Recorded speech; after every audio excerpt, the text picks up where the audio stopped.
think that it's easier to pull off freestyle on screen. Because, you have to be really good to do butterfly correctly. So who's doing freestyle? Strait and Stan? Yeah. But you said they were doing little kicks. Well, they were. Come on. They're obviously not competitive swimmers because they're not, having a powerhouse of kicks. But it's easier to do that one on screen. So they looked they were adequate. Their swimming was adequate. They were fine. Oh, wow. But you said Kitsch was kind of not. Well, they're not competitive swimmers. You need years for that. You don't, yeah. It's like playing tennis on screen. Well, yeah, because if you're actually a swimmer, you're doing drills on every little piece of your stroke, no matter what stroke you do, whether it's fly, back, free, or breaststroke. So you're drilling every independent piece of it to make it the best it can be. They probably just learned in a few weeks. So they did fine for that. I think they did better than Paul Bettany and Kirsten Dunst did in Wimbledon. I don't remember that tennis almost made me vomit in the theater. The I almost leaned over and just puked.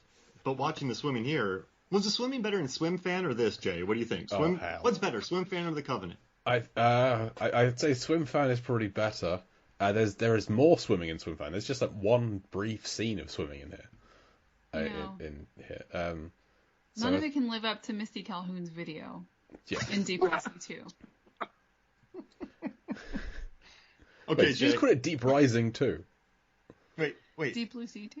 I want to see a Deep Rising. Deep Rising 2? That would be, wow. That'd be the island movie. All right. All right, Jay. Yeah. Rank them. Rank these 3 scenes. Okay. The ending pool fight in Swim Fan. The swimming scene where Strait bonks his head. Or Misty Calhoun's swimming in the deep blue sea. I like that you think I can remember Swim Fan. Yeah, I've seen it several times and I still can't remember. He drowns her. We did a podcast on it. I don't remember anything that happened in that film. All right, what do you think? I love Misty Calhoun swimming because she like goes past on a shark fin. That's number one. It has to be. She also has the confidence to show an entire class. Yeah, this is there. The video that she takes on tour with her, just with full backing music and everything. Mm-hmm. So that's easily number one. And though I can't remember it, Swim Fan's going number 2 just because I really didn't like the swimming scene in The Covenant. Because I couldn't tell. Because in the scene is when we see Sebastian Stan using magic and we discover he's magic. But I couldn't tell who it was, whether it was him or Steven Strait who was using magic at that moment. So I don't think it's a very well directed scene. Megan, apologies. What about the swimming scene in Crawl? What about this? Okay, Meg, you're gonna love this one because she's a Florida Gator swimmer. Oh, it's such a great movie. Now, Megan, better swimming. It's an alligator movie. Misty Calhoun, Deep Blue Sea 2, or the ladies in 47 Meters Down, Uncaged. I'm gonna vomit. You can't scuba dive without fins. Don't want to talk Megan's short-circuiting over here, Jay, and that's from your recent episode. I'm sorry that we didn't talk about that. Jess and I did not know. Megan just blinked about 4 times, and with rapid fire, and she just froze. We've had so many discussions about this. Do you have water in your eyes right now? Yeah, water. You do. Yeah.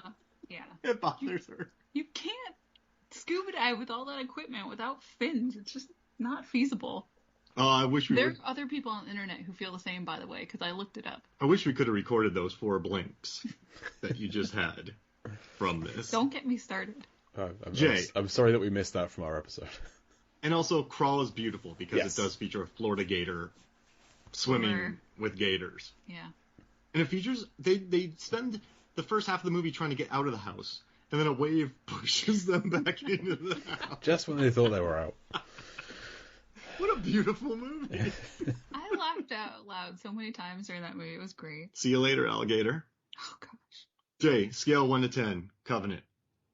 The film overall? Yeah. I think I gave it a 2 out of 5 on Letterboxd. Aww. Oh, so 4 out of 10. Yeah. That's fair. You keep on picking the worst films, as far as I'm concerned, to talk about with this and Shark Night. Okay, Shark Night real quick. Let's cover Shark Night real fast. Okay. Megan. Yeah. we listened to the episode. I'm sorry. Nick, The movie was insane. Nick and Jay aren't really fans of Shark Night. We'd never seen it before. How do you feel about it? I'd never seen it before. I thought it was so out there that I had to give it props for that. Yeah. I mean, there is a one-armed guy death fighting a hammerhead shark. Really horrible night scenes that are very obviously in just a darkened room. I mean, that is not outside at night in any way. Do you think if Renny Harlin shot Shark Night 3D, he would have given more gratuitous shots of abs? Probably. Than David R. Ellis? There were still quite a few. Yeah. There were more gratuitous shots of bikinis. But... It's true. But what about the jet ski scene, Megan? Oh my gosh, the CGI is so bad, and I appreciate that you were very happy in the movie. You were very happy at the end of that film. I think because it doesn't care what it is. So, as new parents, were you affected by the scene in the bar where they're betting on the colour of this girl's underwear? Does that make you think, like, in the future this could be your daughter? So these horrible kids are going to be betting on these heroes of our film that you instantly turned against because of this terrible scene. I don't know. It feels very of that time period to me. It's just what people did and how horrible the early 2000s and 90s were, and I guess 80s for women on screen. And Taylor Kitsch's line of "She hasn't worn underwear since she was 12."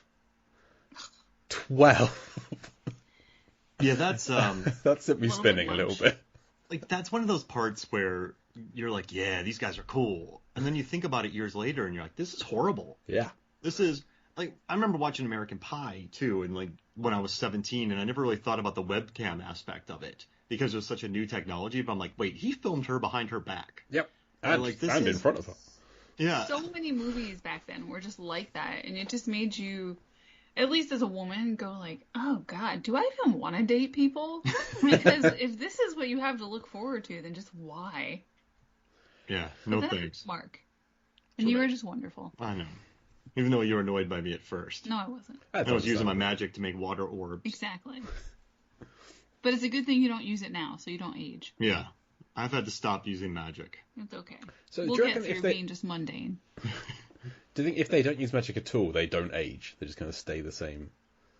Yeah, I think so. Wait, they just stay that age? That's maybe, I don't know. I mean, that's sort of the message I got from Sebastian Stan storyline, right? They just stay they just stay the same age? This is a very frustrating prologue to this film where it opens with saying, like, nobody really knows the origin of this magic. And so immediately I'm like, well, I hate you. Because it's just the Book of Damnation and Rob Zombie. So yeah, they don't really explain much. The only thing they do explain is you keep using magic, you get addicted to it, and you get older. So Steven Strait's 44-year-old dad is Emperor Palpatine at the end of Revenge of the Sith. Well, you know why there's no explaining of the witch stuff is they had it originally in the movie, and Renny was like, nah. So then he just said, I'm going to show you a book in the beginning and show you some narration. And then you're like, oh, okay, witchcraft is involved. So he took all the expository dialogue out and just added it into the beginning credits. But if he didn't have the beginning credits and he just played them over the party and took those 2 minutes out, then you could have had 2 minutes of expository dialogue and it would have been the same running time. The opening credits are so aggressive. The music playing. Like, well, didn't Chace say that when he found his real dad, before he convinced him to take his power, he was really young?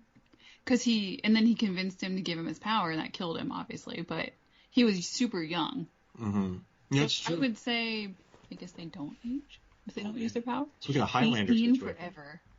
18? Isn't that That kind of sucks. Yeah. I wouldn't want to. Well, I suppose you could keep using your magic a little bit, so that you'd age a little bit. To make yourself look older? But I guess it's considered addictive, so then you wouldn't want to stop using it. Yeah. Very true.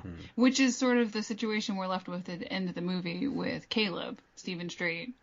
He's using his magic for little stuff. Yeah, he had to fix the crack in the windshield. Yeah. So is he going to age? Yeah. He does that just in front of everyone. He can't help himself. That'd be funny if, Kitsch uses magic a lot and ages, but he just doesn't look like it because he's Taylor Kitsch. No, that would make him Paul Rudd. Yeah, I was going to say. That would make him... Yeah.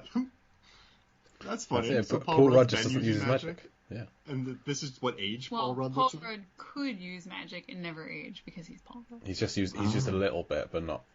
He's very sparingly. Yeah. He must. I mean, that's interesting. So Paul Rudd should have been in this movie. Well, no, because it's about him. This is the Paul Rudd story. It's his origin story? Yeah. He's one of the witches of Ipswich. He's one of the sons of Ipswich. Yeah. I love the story behind this movie, too, because Renny was kind of hanging out. He was going to go over to, Berlin and make a movie. And he got a call from this producer, and this producer's like, yo, I got a script, male witches, meet me for dinner. And Renny's like, I got to fly to, Europe. He's like, no, meet me for dinner. So he met him for dinner, and the guy from Screen Gems, the head, he goes, you're making this movie. So they signed the deal that night. And then they gave him a $20 million budget, and the movie just started getting made. Which is kind of crazy, right? So I guess they had no time to fine-tune the script, and Renny... I don't know. I just thought that was quite interesting. I think that shows. That was a good dinner. What? I hope it was a really nice, good steak dinner or something. Yeah, some Finnish hollandaise. Helsinki Maybe some hollandaise. surf and turf, Yeah. Helsinki hollandaise. Oh, yeah. What do you think, Meg? Mm-hmm. Some trout. Surf and turf. Yeah, I would have just liked a refining on the script, just because there are a few loose threads, like the Darkling that shows up, yes. that causes the car crash, which I really liked the car crash. It just kind of came out of nowhere and was something different. That whole car just breaking into individual pieces and then reassembling again. It makes no sense when you compare it to the scene earlier when they needed all four of them to be able to fly a car, where one of them on his own, not paying attention, manages to bring the car back together again. Anyway, but I like that scene. But he has this the weird zombie ghost apparition of the guy who was killed. And then that's it. We don't see a Darkling again. That's what I saw a Darkling. That's all the explanation you're going to get is I saw a Darkling. Maybe the yada yada yada there is that Steven Strait is getting closer to his ascension, so when he's not paying attention, he can pull off very impressive magical feats. Maybe, yeah. So assume that's the case. Yeah. I don't know. But I do know that they all must know that is one of the coolest looking scenes in the movie because you see how they use it in the trailer and all the promotional stuff for the movie. Well, I haven't seen I went into this completely blind, so I didn't even see the trailer. See, that's what I remembered about the movie, having apparently seen it a long time ago. I don't know. But I do remember that part of it. Well, I remember them leaning very hard into it. I think that'll be the part I remember the most is the car exploding, just because it's so visual. Yeah. and driving off the cliff. I think a lot of those car things they used quite a bit in the marketing of the movie. Yeah, it makes sense. I suppose that's stuff that doesn't give away that Sebastian Stan's the villain, although I'd be surprised if they don't in the trailer. Yeah, I mean, it's obvious that he's outside of sort of their core group, but, until you're watching it, you don't really know he's going to be the villain. Although, as you said, it is quite obvious once he's in the movie. I like that Toby Hemingway turns out to be a good guy, not a bad guy. Yeah, they do paint him in a sort of suspicious light. Yeah. What do you think, Jay? Yeah, I didn't like him because you're not supposed to because he's the dick of the group. He's the one who's abusing the power and stuff. So you're supposed to not like him initially on, and that worked for me. I like that he turns around. He's on board, but only really once it's become known that he's amongst people that's being threatened. That they're after his power. When I first went into this, I thought, these guys are going to start being killed one by one. We're going to lose. Chace Crawford will die, and then Toby Hemingway will die, and it'll be down to Taylor Kitsch and Steven Strait versus... No, they're all alive. That's a better movie. Yeah. Jay, he gets more powerful by killing them. It would have been... That's what I thought was going to happen. But they haven't come into their power yet, have they? No, they haven't ascended, but they have... I mean, I guess they could have. Well, they have some if power, we're rewriting but not as much. Yeah. Wait, couldn't he have given him his power before he ascended? You can't. You can only do it once you've ascended. Oh, but I guess you could wipe him off. Yeah. The face of the earth and not have to worry about him. But he wants That's why they're taking it from dads. Yeah. And also, if you hear something in the background